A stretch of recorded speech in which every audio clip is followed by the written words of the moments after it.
예배하는 여러분 모두에게 우리 하나님이 풍성한 은혜로 채워주시기를 바랍니다. 우리 옆에 있는 지체들과 함께 인사하겠습니다. 사랑합니다. 축복합니다. 반갑습니다. 감사합니다. 오늘 아침 하나님께서 우리에게 주시는 말씀, 출애굽기 33장 1절부터 6절까지의 말씀입니다.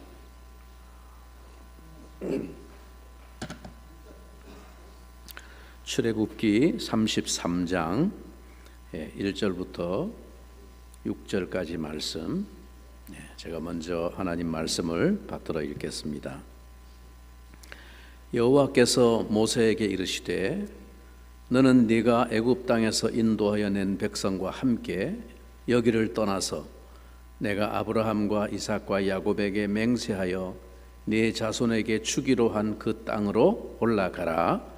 내가 사자를 너보다 앞서 보내어 가나안 사람과 아모리 사람과 헷 사람과 브리스 사람과 히위 사람과 여부스 사람을 쫓아내고 너희를 젖과 꿀이 흐르는 땅에 이르게 하려니와 나는 너희와 함께 올라가지 아니하리니 너희는 목이 곧은 백성인즉 내가 길에서 너희를 진멸할까 염려함이니라 하시니 백성이 이 준엄한 말씀을 듣고 슬퍼하여 한 사람도 자기의 몸을 단장하지 아니하니 여호와께서 모세에게 이르시기를 이스라엘 자손에게 이르라 너희는 목이 곧은 백성인즉 내가 한순간이라도 너희 가운데 이르면 너희를 진멸하리니 너희는 장신구를 떼어내라. 그리하면 내가 너희에게 어떻게 할 것인지 정하겠노라 하셨습니다. 이스라엘 자손이 호렙산에서부터 그들의 장신구를 떼어내니라. 아멘. 저는 이 출애굽의 노정을 묵상할 때마다 그 시내산 아래로 끝없이 이어지는 그 황량하고 뜨거운 시내 광야와 바란 광야로 쭉 연결되어지는 그 사막의 풍경이 아직도 선명하게 제 눈앞에 떠오릅니다. 그 여정은, 사막을 걷는 그 여정은 결코 우리가 상상으로만 떠올리는 그런 낭만의 길이 아닙니다. 20여 년 전에 처음 제가 그 길을 여행을 할 때 우리 팀이 가다가 중간에 버스를 세우고 지금은 뭐 에어컨이 빵빵 나오는 버스를 타고 그 광야길을 통과하는데 한나절 정도 걸립니다. 한나절. 아침에 일찍 출발해서 가면 수에즈 운하를 건너가지고 쭉 가면은 이스라엘 타바 국경을 통과해서 들어가는데 점심 시간 조금 지나서 통과할 수 있습니다. 근데 그 길을 이스라엘 백성들은 40년 동안 걸어서 헤맨 겁니다. 40년 동안 매일 똑같이 펼쳐지는, 끝도 없이 펼쳐지는 그 사막길. 우리가 일부러 버스를 중간에 세우고 그 뜨거운 때야 끝에 8월이었는데요. 나무 한 그루도 없죠. 완전 사막길이니까. 일부러 체험을 하기 위해서 10분 정도 버스에서 내려서 걸었습니다. 죽겠더라고요. 10분 걸었는데 죽겠더라고요. 그늘이 아무것도 없으니까. 그때 우리는 이스라엘 백성들이 사흘이 멀다 하고 이 사막길을 걸으면서 원망했던 그 마음이 이해가 되는 거예요. 이 사람들이 특별히 믿음이 없어서 그런 게 아니고 우리도 그 자리에 세워놓으면 똑같았겠구나, 그게 체험이 됐어요. 그런 지금 상황에서 오늘 이 사건이 계속 펼쳐지고 있는 것입니다. 이제 오늘 본문의 말씀에 여러분 다시 한번 주목해 보시기 바랍니다. 하나님께서 모세에게 말씀하시기를 이 백성을 이끌고 그 약속하신 땅으로 올라가라고 하십니다. 하나님께서 사자를 앞서 보내어서, 여기 사자는 라이온을 말하는 게 아니고요, 하나님 대신해서 일을 처리할 천사 같은 존재를 말하죠. 앞서 보내어서 그 가나안 땅 족속들을 다 몰아내고 그 조상들에게 하신 약속대로 젖과 꿀이 흐르는 축복의 땅을 차지하게 해 주시겠다는 것입니다. 얼마나 놀랍고 감격스러운 말씀입니까? 벼룩도 낯짝이 있다는데 지금 하나님 앞에 얼굴을 들 수 없는 이 이스라엘 백성들에게 하나님이 하신 이 말씀은 너무도 놀라운 말씀이 아닙니까? 그런데 지금 그 뒤에 말씀이 좀 이상합니다. 정말 중요한 건 그 뒤에 말씀이죠. 약속대로 젖과 꿀이 흐르는 축복을 너희들에게 다 안겨주겠지만 그러나 이 순간부터 나와 너희의 관계는 끝이다 라는 말입니다.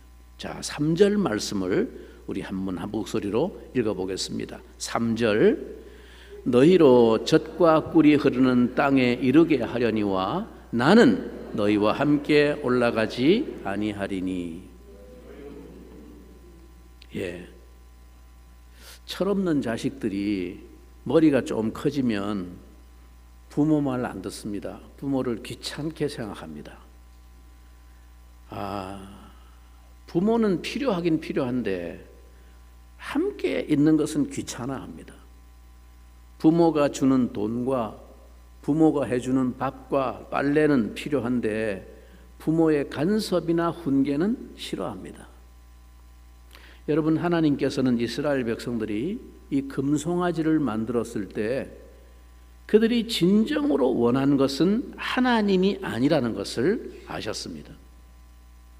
그들이 원하는 것은 하나님이 아니라 하나님이 주시겠다는 그 축복, 그게 관심이었습니다. 그들은 하나님 자신에 관해서 관심이 없었습니다. 다만 하나님이 자신들을 위해서 하실 수 있는 그 기적 같은 능력과 그리고 주실 수 있는 그 복에 관심이 있을 뿐이었습니다. 그래도 하나님은 신실하신 분이시기에 스스로 약속하신 것을 변개하지 아니하시는 분입니다. 그래서 당신이 스스로 그 조상들에게 하신 약속을 지금 지키시려는 것입니다.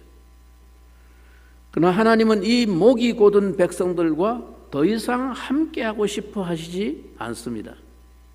그들은 하나님의 말씀에 기쁨으로 순종할 마음이 없음을 아셨기 때문입니다.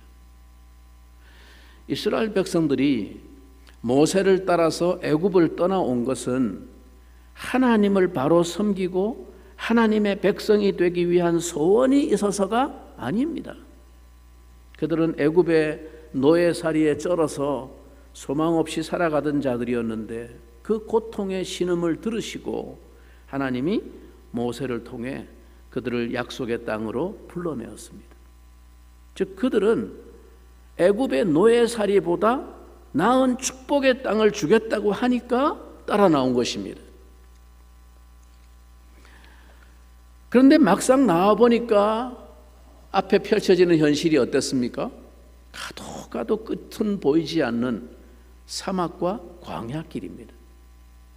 근데 매일같이 모세가 들려주는 하나님의 말씀은 그 약속의 땅을 언제쯤 주겠다 그런 기약은 없고 늘 하나님의 백성은 이렇게 살아야 된다. 너희를 통해서 하나님이 하시고자 하는 계획이 있다. 너희는 세상 가운데 제사장 나라가 되게 하여 천하 만민의 복의 통로가 되게 하겠다. 이런 말씀만 하시는 겁니다. 그들은 그동안 하나님이 그 광야길 걸어오는 동안 행하셨던 놀라운 기적과 능력과 역사를 보았기 때문에 그 말씀을 듣기는 듣는데 실상 그들의 관심사는 아닌 겁니다. 그러다가 모세가 40일간이나 시내산에 그 하나님 만나러 올라가서는 내려오지를 않는 겁니다. 그들이 기다리지를 못하고 금송아지를 만든 까닭이 무엇이겠습니까? 이들에게 중요한 것은 하나님의 계획이나 과정이 아닙니다. 목적입니다. 빨리 그들이 원하는 것을 얻는 것입니다. 금송아지는 바로 그들의 욕망의 결정체입니다. 여러분, 이 송아지는, 소는 애굽의 삶에서 늘 익숙하게 그들이 보며 섬겨왔던 신입니다. 신 중에 하나입니다. 이 송아지 신은 모든 풍요와 번영을 가져다주는 애굽의 신입니다. 그들은 여호와야말로 그 능력을 가진 신이라고 생각한 것입니다. 그래서 더 이상 지체할 이유가 없다고 생각한 것이죠. 그냥 우리 손으로, 기다릴 거 없이 우리 손으로 그 신을 만들어 모셔놓고 우리의 열심과 우리의 식대로 그 신을 즐겁게 하고, 그리고는 하루속히 우리가 원하는 그것을 얻자 하는 것입니다. 모세를 기다릴 것이 아니라 우리가 이 신을 모시고 가자라는 것입니다. 그분이 누구시며 그분이 어떤 분이신지에 대해서 관심이 없고 더 자세히 알고 싶지도 않고, 말씀은, 그분의 말씀은 그들의 영혼과 삶에 아무런 관계가 없었습니다. 말씀대로 우리가 다 준행하리다 하고 소리쳤지만 말씀은 전혀 그들의 삶에 영향을 미치지 못했습니다. 결국에 그들이 행하는 것은 그들의 생각과 방식대로였습니다. 이것이 목이 곧은 백성입니다. 말씀이 바꾸어 놓을 수 없는 사람이 목이 곧은 백성이죠. 여러분, 세상에서 가장 큰 아이러니가 뭐냐 하면, 많은 사람들에게 신앙의 가장 큰 걸림돌이 하나님이라는 사실입니다. 그게 무슨 말이야? 내가 신앙생활 하는데 가장 나를 힘들게 하는 분이 하나님이라는 거예요. 이게 웃기는 말 같지만 실제로 이런 일이 얼마나 말이 되는 얘기인지 모릅니다.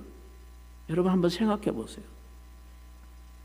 실제로 예수님 당시에 하나님을 가장 열심히 섬긴다는 이 유대인들에게 그들의 신앙의 가장 큰 걸림돌이 누구였습니까? 예수님은 당신을 가리켜서 거치는 돌이라 라고 말씀하셨습니다. 걸림돌이라는 말이죠. 베드로전서 2장 7절 이하에 보면 이런 말이 있습니다. 그러므로 믿는 너희에게는 보배이나, 예수님이 믿는 너희에게는 그분이 보배지만은 그러나 믿지 아니하는 자에게는 건축자들의 버린 그 돌이 모퉁이의 머릿돌이 되고 또한 부딪히는 돌과 거치는 반석이 되었다 하니라. 저희가 말씀을 순종치 아니함으로 넘어지나니 이는 저희를 이렇게 정하신 것이라. 여러분, 이런 일이 왜 가능합니까? 실상 유대인들은 하나님보다도 그 종교가 주는 자기 만족을 더 추구했습니다.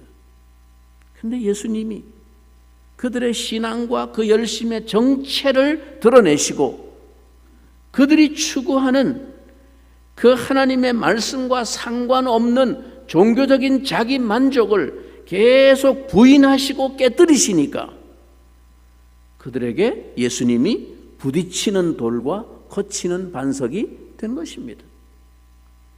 그것을 그들은 견딜 수가 없었고, 그래서 마침내 예수님을 죽여야만 했던 것이죠. 결국 그들은 자기들의 신앙을 위해서 하나님의 아들을 죽이지 않을 수 없었던 것입니다. 세상에 이런 아이러니가 어디 있습니까? 근데 그게 우리 모습이라는 거예요. 그게 인생의 모습이라는 거예요. 사랑하는 형제자매 여러분, 오늘 우리가 이러한 믿음이 가능합니까? 예, 얼마든지 가능하고 또 실상 많은 사람이 사실상 그러한 믿음을 가지고 있습니다. 그걸 신앙이라고 생각합니다. 우리는 하나님 그분 자체가 목적이 되지 않고서도 얼마든지 신앙생활을 잘할 수 있습니다. 다른 사람이 탐복할 만한 신앙의 열심을 가질 수도 있습니다. 그러나 그 중심에 하나님을 사랑하는 마음이 없을 때, 하나님을 알아가고 하나님과 더 가까워지는 것이 목적이 되지 못할 때 가장 큰 걸림돌이 되는 것이 하나님이고 그분의 말씀입니다.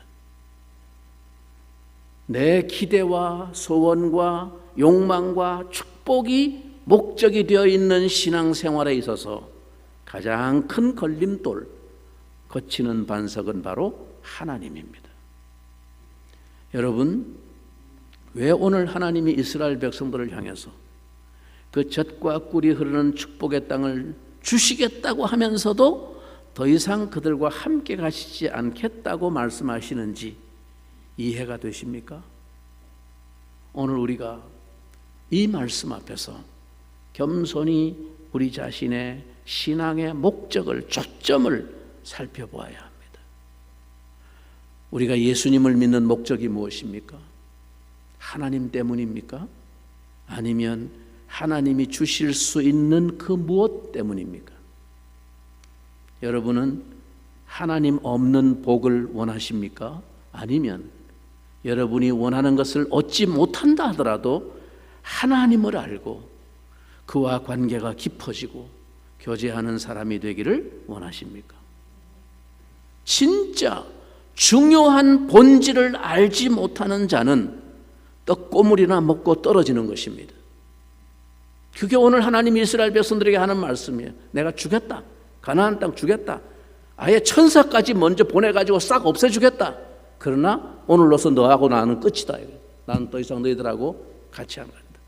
떡고물이나 먹고 떨어져라.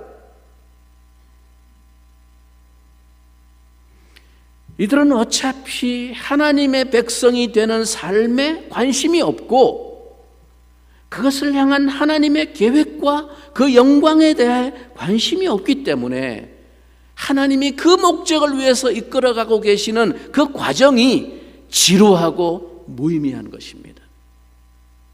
광야의 여정이 쓸데없고 짜증나는 것입니다. 그래서 그런 백성들에게 하나님이 그 영광이고 뭐고 다 필요 없이 그냥 그 과정 다 생략하고 한 번에 다 대신 해치워 주시겠다는 것이 오늘 본문의 말씀입니다. 여러분, 이게 얼마나 귀가 번쩍 뜨이는 말입니까?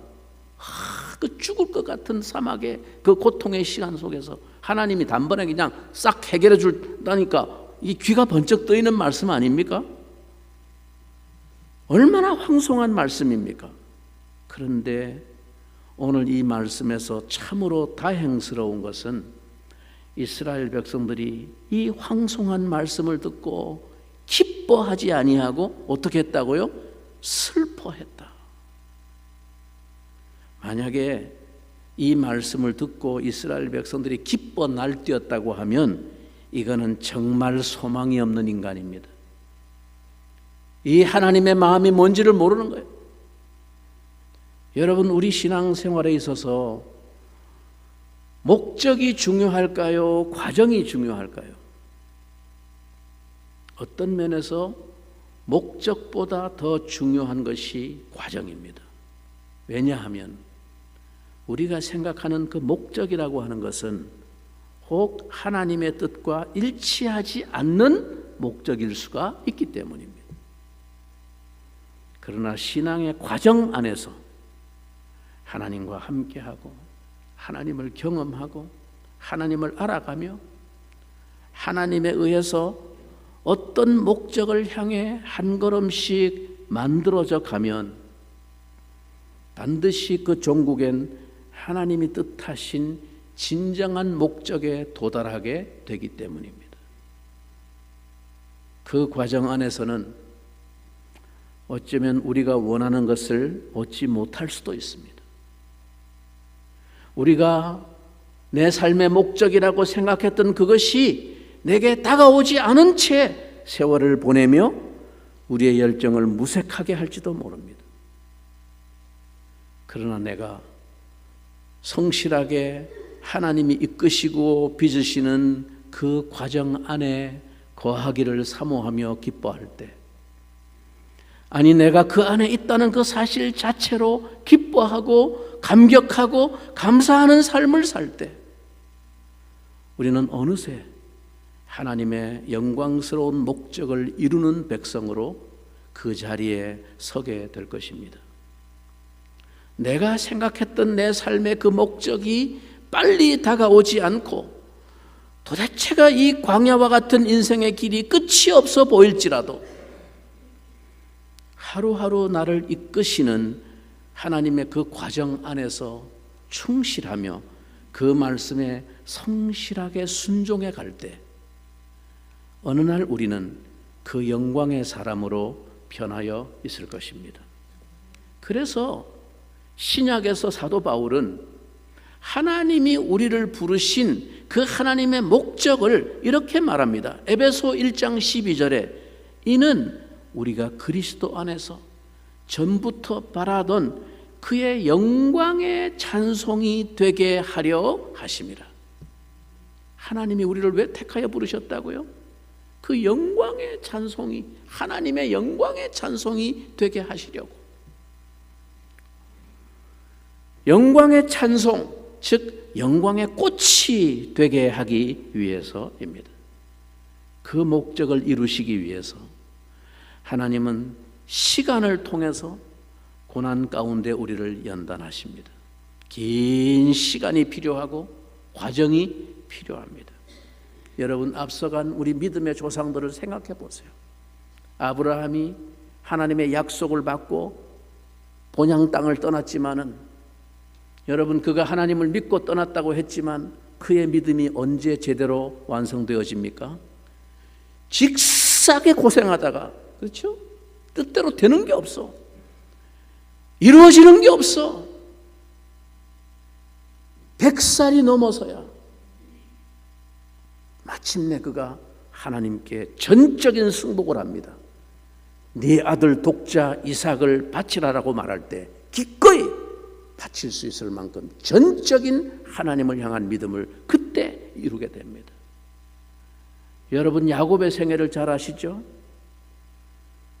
얼마나 우여곡절을 많이 겪은 사람입니까? 그 긴 세월 동안 하나님의 약속을 믿고 꿈을 쫓아 나갔지만은 자기가 기대했던 목적과 그 삶이 이루어지지 않습니다. 그러다가 마지막에 노년에 다 늙어서 자기 아들 요셉 덕분에 애굽으로 내려가서 바로 애굽의 바로 앞에 서게 되었을 때 그가 고백하는 말이 뭡니까? 내 인생의 나그네 길이 130년이 오나 130살을 살았지만은 한마디로 수고와 고생뿐이다. 수고와 고생뿐이었습니다. 아무것도 자기 목적을 이룬 게 없어요. 그러나 마침내 말년에 그가 하나님의 주권과 하나님의 섭리 앞에 승복하게 됩니다. 하나님의 뜻을 깨닫게 됩니다. 그리고 자식들에게 하나님의 뜻을 따라 유언 같은 축복을 남기고 영광스러운 위대한 임종을 맞이하게 됩니다. 그때 그는 하나님 앞에 영광의 찬송으로 인생을 마감합니다. 여러분, 긴 시간이 필요하고 과정이 필요합니다. 그것을 건너뛰거나 생략하고는 죄인인 우리가 그의 영광의 꽃으로 만들어질 수 없습니다. 그것은 우리가 하루속히 받아 누리기를 원하는 이 땅에서의 축복과 이 땅에서의 소원하고는 비교할 수 없는 것입니다. 하나님은 우리를 이 부르심의 목적과 계획과 섭리 속에서 포기하시지 않습니다. 여러분, 우리가 이 하나님의 부르심의 목적과 주권을 깨닫고 나면 내가 생각하는 내 인생의 목적을 이루는 것이 중요한 것이 아님을 알게 됩니다. 그게 중요한 게 아니다. 안 이루어져도 상관없다. 하나님의 뜻이 그보다 더 크시다는 것을 깨닫게 됩니다. 여러분, 모세는 가나안 땅에도 그렇게 하나님이 약속하고 그렸던 그 꿈에도 그리워했던 가나안 땅에 눈앞에 두고 못 들어가고 그 과정 안에서 그냥 죽었지만, 그러나 그보다 더 영광스러운 삶이 어디 있겠습니까? 여러분, 우리의 인생에 광야의 훈련을 받다가 끝이 안 나고 죽어도 상관이 없습니다. 그분과 함께하는 그 과정, 그 삶이 복되고 영광인 것입니다. 이것이 우리의 신앙입니다. 이것이 오늘 저와 여러분의 진정한 고백이 되기를 바랍니다. 그 차원을 깨닫는 신앙의 수준에 이르기를 바랍니다. 오늘 우리는 너무도 목적에 목을 매기 때문에 조급하고 짜증나고 원망하고 불평합니다. 그래서 그 말씀이 귀에 들어오지를 않습니다. 광야의 여정이 너무 지루합니다. 그분 자신에 대해서 진정으로 관심이 없기 때문입니다. 내가 얻고자 하는 그 목적에만 너무 관심이 가 있기 때문에.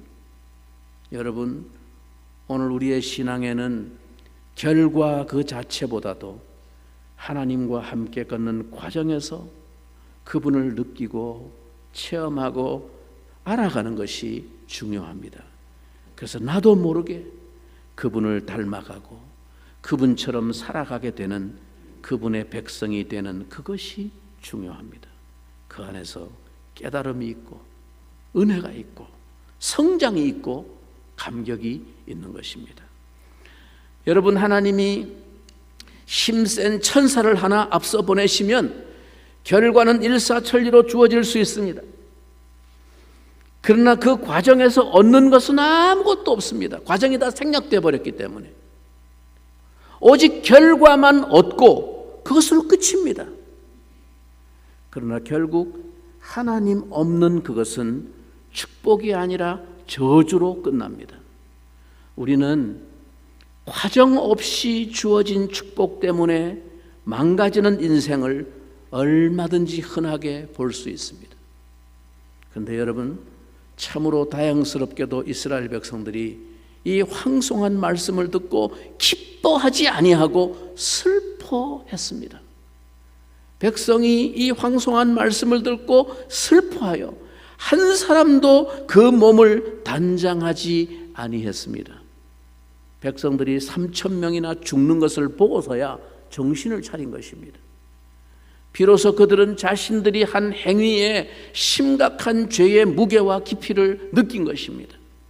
그래서 스스로 몸을 단장하지 아니했다는 것은 영적인 회개와 근신의 표현입니다. 마음의 슬픔을 나타내는 외적인 표현입니다. 지금 이 하나님의 결별의 선언 앞에서 이스라엘 백성들이 슬퍼하며 단장품을 제하였다고 하는 것은 그들의 마음이 하나님 앞에서 다시 가난하게 된 것을 의미합니다. 그들이 원했던 것이 뭡니까? 그들이 꿈꾸었던 삶의 표상이 무엇이었습니까? 애굽에서 노예살이 하면서 마음속에 꿈꾸고 부러워했던 삶의 목표가 무엇이었습니까? 그것은 자기들도 애굽 사람들처럼 사는 것이었습니다. 그것이 사람답게 사는 것이라고 꿈꿔왔던 목표였습니다. 하나님 따라 나가면 우리에게도 그런 땅을 주신단다. 그래서 나온 거예요. 그 표식이 바로 그들이 남녀노소를 불문하고 온몸에 단장품을 휘감고 치장한 것이었습니다. 우리도 애굽 사람처럼 살고 싶어 하면서 애굽 떠날 때 원 없이 그거 두르고 나온 거예요. 애굽 사람들 거 다 받아가지고. 애굽이나 이스라엘이나 아랍이나 시리아를 막론하고 이 근동 지역의 사람들이 고대로부터 치장하기를 좋아하는 풍습을 가지고 있습니다. 그래서 한 12살쯤 되는 소녀들도요, 그 사막에서 물건 팔러 나온 애들 보면요, $1짜리 물건 하나 팔러 나온 애들인데, 그 가난한 애들인데요, 얼마나 화려한지 모르요. 목걸이를 몇 개씩이나 치장을 하고요, 귀걸이, 팔목걸이, 그게 풍습이에요. 목에도 금사슬을 얼마나 요란하게 화려하게 치장을 하는지 모릅니다. 여러분, 이것은 하나님 백성의 모습이 아닙니다. 하나님께서 우리를 구원하신 것은 그의 아름다운 덕을 선전하기 위해서입니다. 성령으로 우리의 속사람을 단장하여 하나님의 백성으로 영적인 싸움을 싸우도록 하기 위함입니다. 이스라엘 백성들이 지금 이 마당에 스스로 그 몸을 둘렀던 단장품을 다 취하여 버렸다는 것은 하나님 앞에서 원래의 자신들의 모습으로 돌아간 것입니다. 그 애굽의 노예 시절에 하나님의 은혜가 너무도 절실했던 그 시절의 가난한 심정으로 돌아간 것입니다.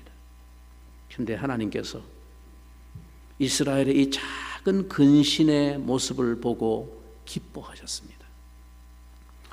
훗날 북이스라엘 왕국의 그 유명한 악한 왕 아합이 하나님 앞에 그 죄악이 크게 달했음에도 불구하고 어느 날 하나님의 경고를 받고 두려움 가운데 스스로 베옷을 입고 회개했을 때 하나님은 그 모습만 보고도 기뻐하셨던 것을 봅니다.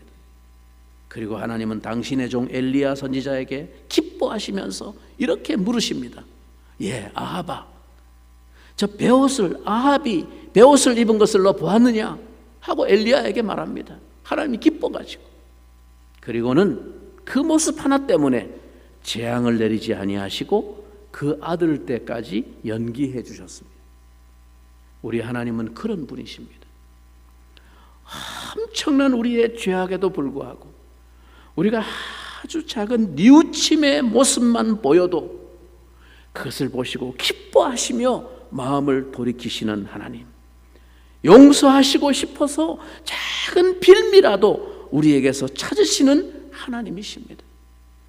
사랑하는 성도 여러분, 모든 것을 다 내려놓아도 하나님 한 분만 내 삶에 동행하시면 나는 진실로 모든 것을 가진 자라고 하는 이 깨달음이 우리 영혼에 깊숙이 자리 잡게 될 때 비로소 우리는 하나님의 백성이 되는 것입니다.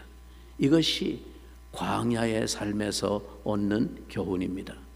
이것이 우리를 광야길로 이끄시는 하나님의 메시지입니다. 이 길에서 얻게 되는 이 믿음의 교훈이야말로 우리를 어떠한 상황 속에서도 하나님 한 분 외에 다른 것에 어떤 것에도 마음을 빼앗기지 않는 참 담대한 하나님의 사람들로 세워주는 것입니다. 광야에서는 정말 하나님 한 분 외에는 아무것도 소용이 없다는 것을 깨닫습니다. 금과 은이 소용이 없습니다. 아니, 광야길을 걷는 인생이 금과 은이 있으면 뭐합니까? 사 먹을 게 없는데, 아무것도 없는데 소용이 없어요. 그걸 광야의 삶을 통해서 깨닫는 거예요. 우리가 그렇게 흠모하는 그것이 이 인생의 노정에 정말로 그것은 아무 쓸모가 없는 것이다. 그걸 철저히 깨닫습니다. 화려한 지위도 명성도 아무 필요 없습니다. 높은 지위를 가졌다고 안 덥습니까? 광야길에서? 안 목마릅니까? 아무 소용이 없는 거예요.